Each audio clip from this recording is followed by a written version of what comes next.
Gloire à Dieu. Alléluia. Que le Seigneur notre Dieu vous bénisse et qu'il vous fortifie. Rendons grâce à notre Dieu. Dieu, notre Père, nous voulons te dire merci et te dire combien de fois nous te sommes redevables. Merci de nous avoir fait grâce d'être vivants et d'être, Seigneur notre Dieu, intérieurement préparés par ton esprit à entendre ta voix. Parle à nos cœurs, enseigne-nous et bénis-nous. Que toute la gloire, le règne et la puissance soient à toi seul pour toujours et à jamais au nom de Jésus. Amen. Que le Seigneur notre Dieu qui est fidèle et vivant nous garde tous dans le creux de ses mains. Amen. Soyez fortifiés. Si vous êtes en prison, vous êtes malade, abandonné des hommes, sachez que le Seigneur, lui, ne vous abandonnera jamais. Jean chapitre 8, le verset 30 jusqu'au verset 36. Jean chapitre 8, verset 30 à 36. Comme Jésus parlait ainsi, plusieurs crurent en lui. Et il dit aux Juifs qui avaient cru en lui, si vous demeurez dans ma parole, vous êtes vraiment mes disciples. Vous connaîtrez la vérité vous affranchira. Il lui dit, nous sommes la postérité d'Abraham et nous ne fûmes jamais esclaves de personne.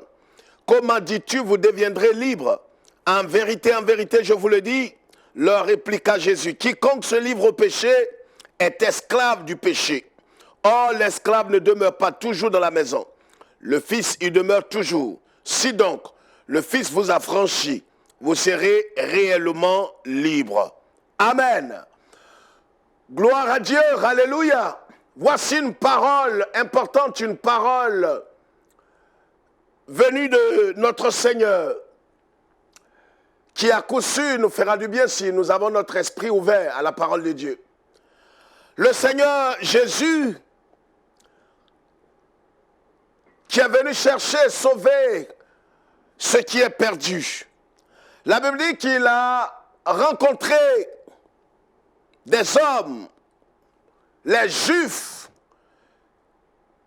qui sont en vérité ses parents biologiques, parce que Jésus est pleinement homme et pleinement Dieu, vous le savez.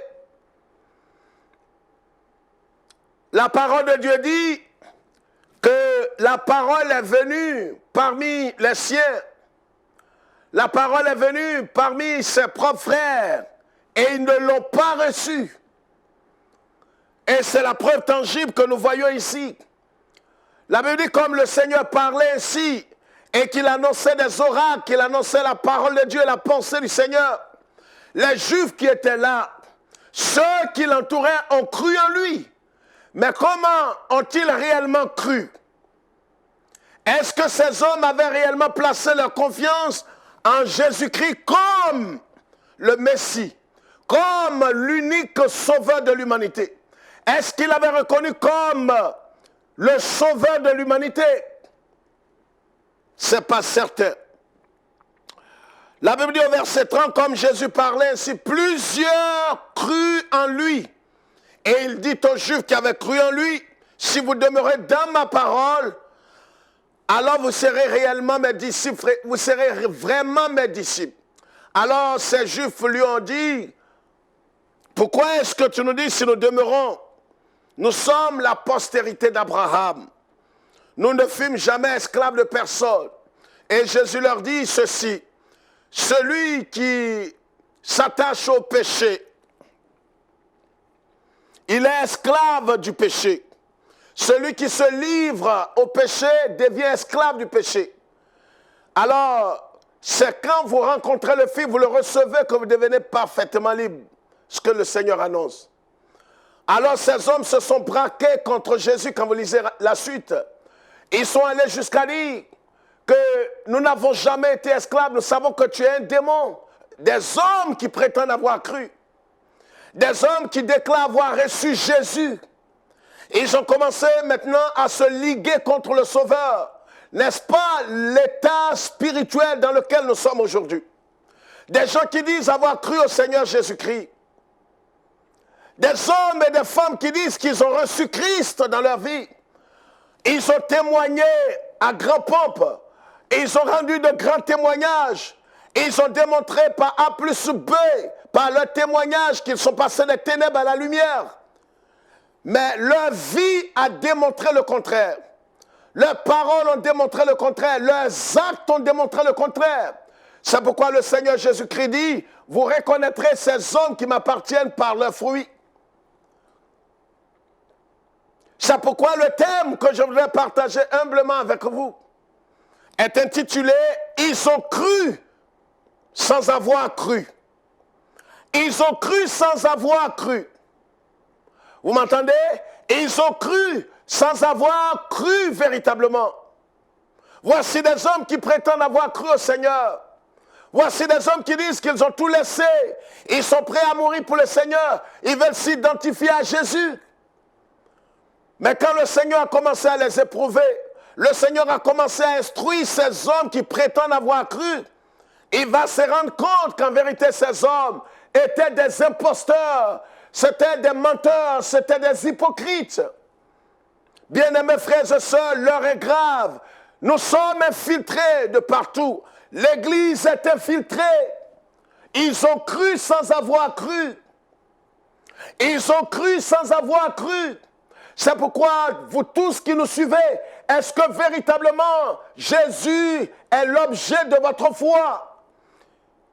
Qui est l'objet de votre foi? Votre Église? Votre prophète? Qui est l'objet de votre foi? Sur qui a fondé votre foi? Certains vont jusqu'à parler du protestantisme, des évangéliques, des orthodoxes. Votre foi est fondée sur qui? Qui est l'objet de votre foi? Est-ce que véritablement vous avez cru? Et si vous avez cru, où sont les signes qui prouvent que vous avez cru? Nous sommes dans l'âge de la Odyssée, dit l'Écriture, où des hommes vont avoir cette manière d'exposer leur foi. Et Paul les appelle des fanfarons en 2 Timothée chapitre 3. Des hommes qui prétendent avoir reçu Jésus, mais qui en vérité ne le sont pas. Ils ont cru sans avoir cru, frères et sœurs. C'est pourquoi n'accordez pas foi à leur confession. N'accordez pas foi à leur déclaration. Vous allez entendre que tel artiste a cru ou tel politicien a donné sa vie à Jésus. Soyez vigilants et soyez prudents. On ne vous demande pas d'être méfiants, mais soyez prudents. Est-ce qu'ils ont véritablement cru? Est-ce qu'ils ont entendu l'évangile? Et quel évangile ils ont entendu? Et s'ils l'ont réellement entendu, est-ce qu'ils se sont détournés de leur mauvaise voie pour se tourner vers Christ? Est-ce qu'ils ont expérimenté la repentance authentique et véritable? Est-ce qu'ils ont expérimenté la repentance qui stipule véritablement que si vous avez entendu l'évangile, alors vous regrettez, vous reconnaissez d'abord que vous êtes pécheur. Vous regrettez votre péché. Et par la vertu du Saint-Esprit, vous vous détournez de ce péché. C'est à ce prix et c'est à ce moment que vous naissiez de nouveau par la vertu du Saint-Esprit. En ce moment, on dit de vous que vous êtes convertis. Mais aujourd'hui, nous voyons toutes sortes de choses semblables, des choses qui ressemblent à quelque chose d'authentique, mais qui n'est pas vrai. On voit toutes sortes d'amalgames, des hommes hybrides qui ne sont pas païens, qui ne sont pas chrétiens, mais qui prétendent avoir reçu Jésus. C'est ce que ces Juifs ont fait. La Bible dit qu'ils prétendent avoir cru. Et c'est pourquoi au verset 30, l'apôtre Jean dit, comme Jésus parlait, si plusieurs crurent en lui. Mais comment est-ce qu'ils ont cru? Vous savez qu'on peut croire en Jésus comme un beau parleur. On peut croire en lui comme quelqu'un qui est venu de Dieu. Mais on peut ne pas croire en lui comme le sauveur. On peut ne pas croire en ses paroles quand il parle du péché, parle de la repentance. On peut l'aimer à cause de ses mains. On peut l'aimer à cause de ce qu'il nous donne. On peut l'aimer et croire en lui parce qu'il pourvoit à nos besoins. Mais on ne croit pas en lui quand il met le doigt sur notre péché. Quand il nous dit que nous devons nous repentir, nous ressaisir, nous relever et nous détourner de la mauvaise voie, alors on ne croit plus au Seigneur. votre foi doit être manifestée véritablement. Est-ce que vous avez réellement cru au Seigneur? L'Église est truffée véritablement d'infiltrés, des gens qui prétendent avoir reçu Jésus. Ils sont arrivés jusqu'au haut niveau. Certains sont des chefs religieux, certains sont des ouvriers parmi les frères, certains sont devenus des leaders. Mais en vérité, ils n'ont jamais cru au Seigneur Jésus-Christ. Ils n'ont jamais expérimenté la conversion authentique, la repentance vraie, qui nous amène à nous détourner de la mauvaise voie, renoncer à notre vie et marcher sur le chemin étroit. Êtes-vous réellement converti, né de Dieu? Ne me dites pas, pasteur, on m'a dit que je suis converti, on m'a même inscrit dans le livre de l'Église. Rien contre cela, mais ça n'a pas d'utilité véritable.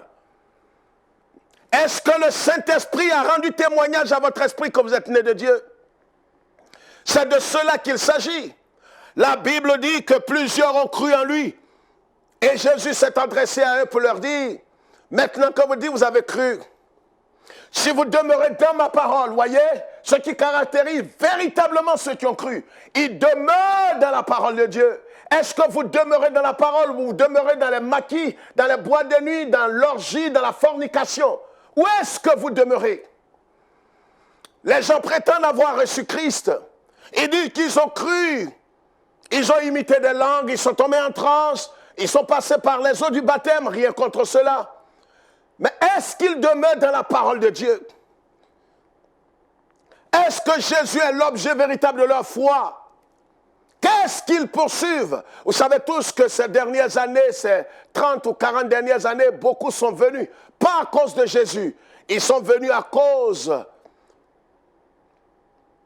des biens matériels, parce qu'ils ont entendu un évangile qui leur a dit que Jésus est un distributeur de biens et de billets de banque. Évangile maçonnique de prospérité. C'est pour cela qu'ils ont suivi Jésus. Ils sont venus pas pour le ciel, ils sont venus pas pour le salut de leur âme, pas pour le pardon de leurs péchés. Ils n'ont pas cru au Seigneur pour le pardon de leurs péchés, pour le salut de leur âme, mais ils sont venus pour des buts inavoués. Voyez, la première chose qui caractérise ceux qui sont réellement convertis, nés de Dieu, c'est qu'ils demeurent dans la parole de Dieu. Ils sont attachés à la parole comme un nouveau-né est attaché au lait maternel. Voyez, ceux qui sont nés de Dieu, on ne les contraint pas. Je vous ai dit du haut de cette chair que Dieu ne contraint personne. Dieu n'oblige personne, selon Deutéronome chapitre 30, verset 19. Il dit, je mets la vie et la mort, mais je t'exhorte à choisir la vie pour vivre, toi et ta postérité. Dieu ne contraint personne. Dieu ne va pas vous obliger à le suivre. Dieu ne va pas vous obliger à accepter Christ. Dieu ne va pas vous contraindre. Mais il vous appellera en jugement un jour. Vous comprenez? Est-ce que réellement vous avez cru? Avez-vous réellement mis votre confiance en Jésus-Christ qui est la parole éternelle de Dieu? Est-ce que vous l'avez reçu comme sauveur et Seigneur de votre vie? L'apôtre Jean dit à tous ceux qui l'ont reçu, à ceux qui croient en son nom, la parole vivante leur donne le pouvoir de devenir enfants de Dieu.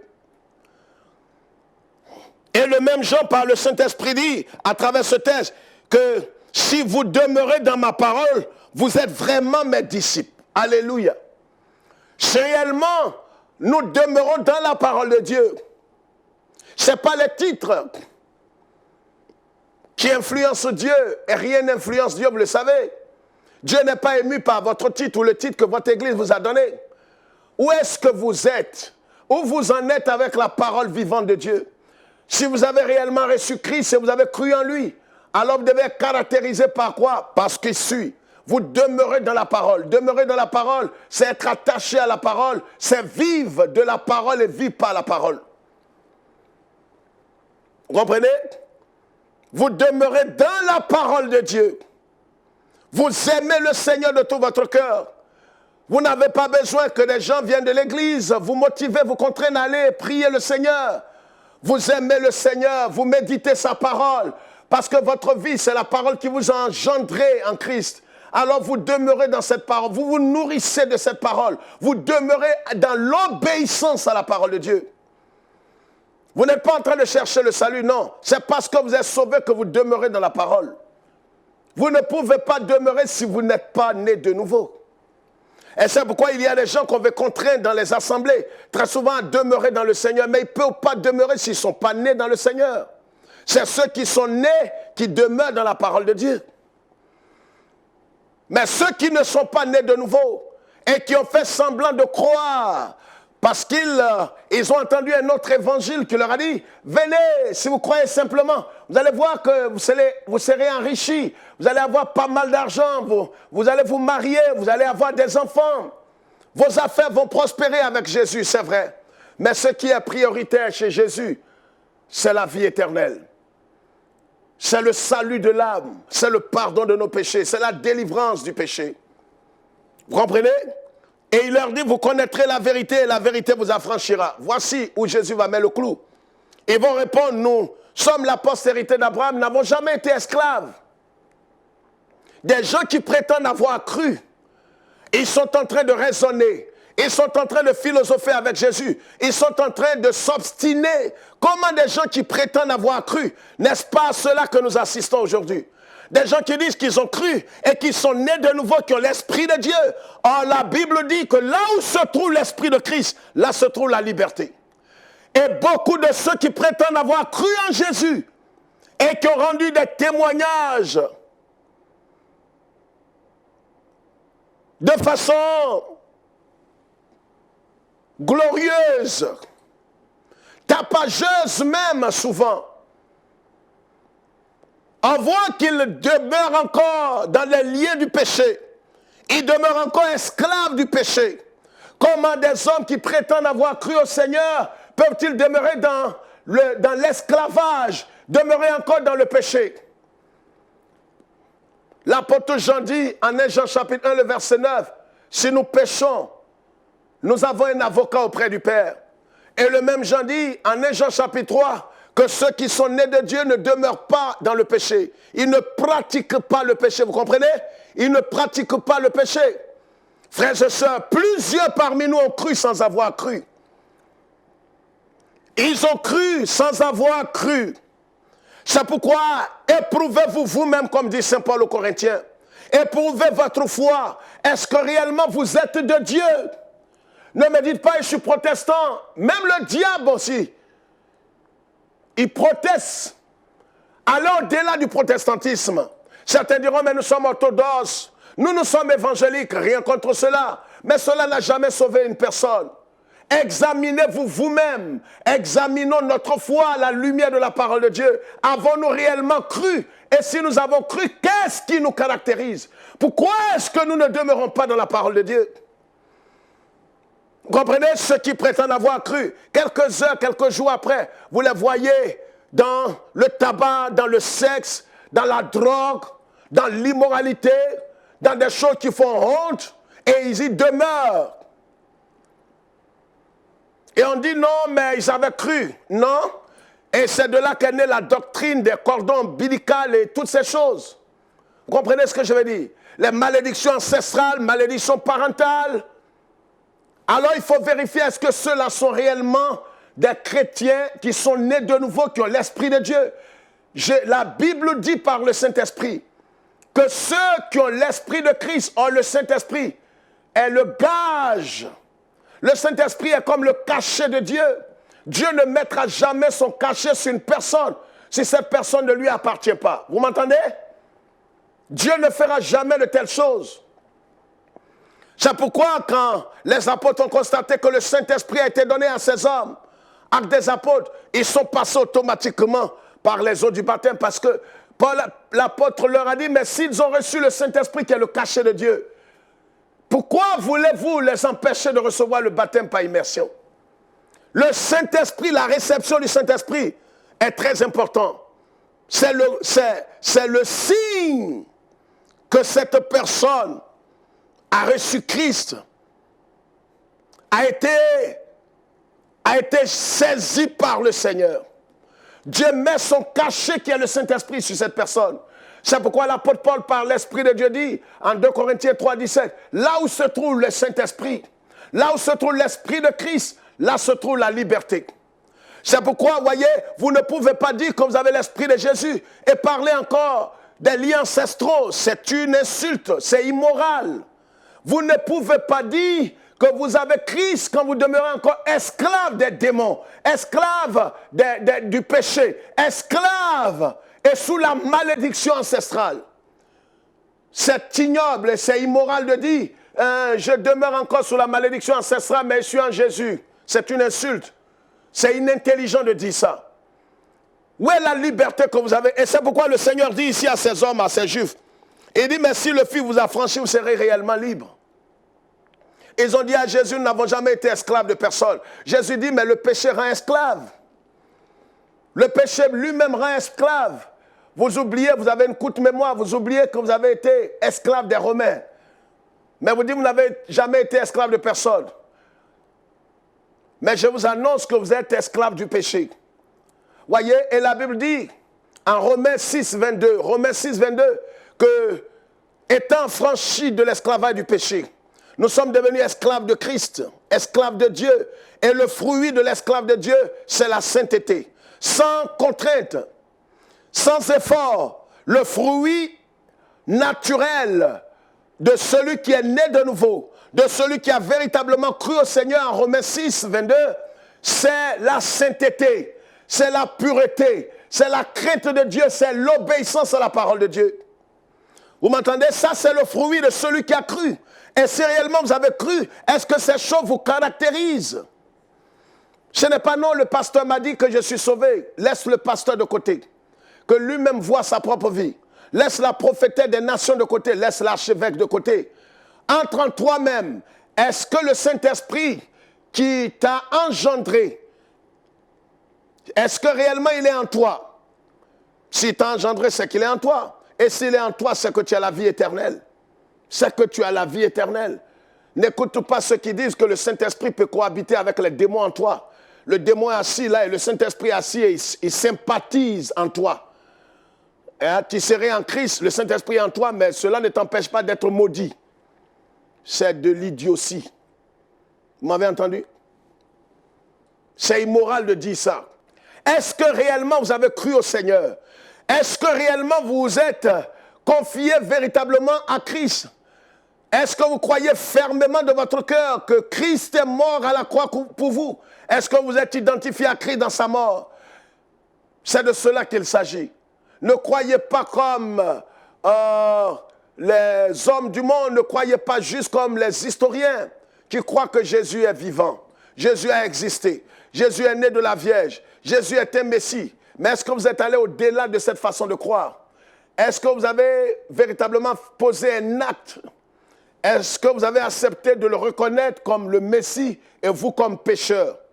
Est-ce que vous êtes prêt à vous repentir de vos péchés et laisser le Christ entrer dans votre cœur? Ces hommes qui avaient cru, en vérité, n'avaient pas cru. En vérité, on peut croire sans avoir cru. Vous comprenez ce que j'ai dit? Et quand vous croyez sans avoir cru, il n'y a aucun impact dans votre vie. Il n'y a rien qui vous caractérise que vous êtes enfant de Dieu et disciple de Christ. C'est dans cet âge que plusieurs se trouvent aujourd'hui.